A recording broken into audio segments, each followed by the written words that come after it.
Сәлеметсіздер ме, балалар?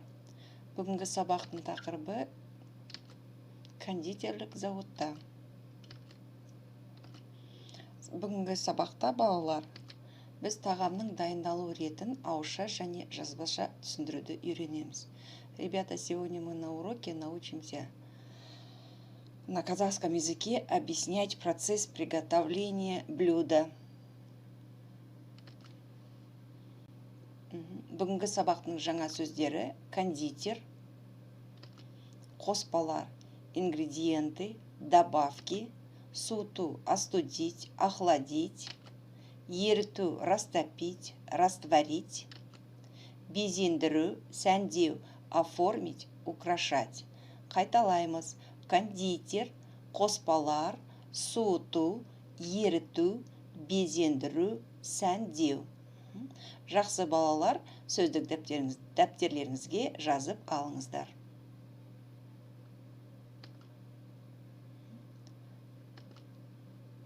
Енді суреттер арқылы жаңа сөздерді есте сақтайық. Кондитер, бұл кондитер.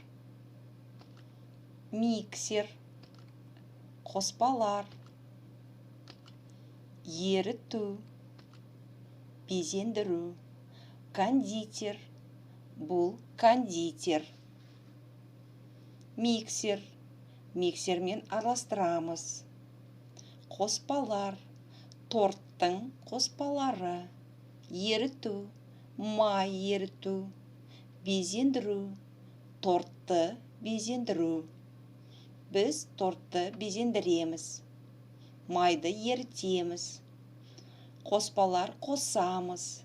Миксермен араластырамыз. Жақсы балалар, екінші тапсырма 14-ші бет.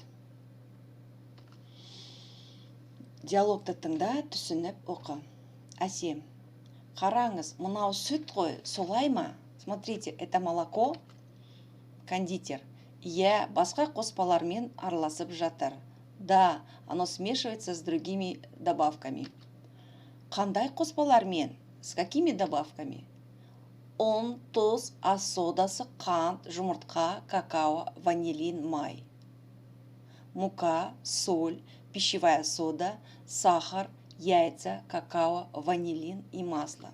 Дидар: не деген көп сүт, столько молока? Кондитер: иә, бізге торт пісіру үшін көп сүт керек. Для приготовления торта нужно много молока. Міне, қараңдар, жаңғақ қосып жатыр.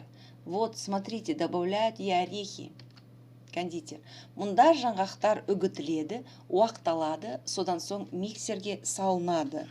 Здесь орехи измельчаем, перемалываем, а затем вкладем в миксер.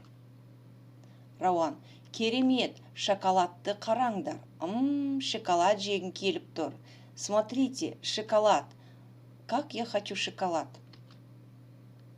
Бұл жерде шоколадты үгітеміз. Содан соң ерітеміз де торттың бетіне құямыз, безендіреміз. Здесь мы измельчаем шоколад, растапливаем и украшаем торт.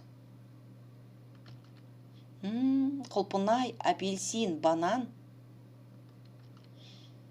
Кондитер: бұлар тортты безендіру үшін керек. Они нужны для оформления торта. Жақсы балалар, енді өздерің бір мәрте оқып алыңыздар. Ребята, еще раз сами самостоятельно, внимательно прочитайте.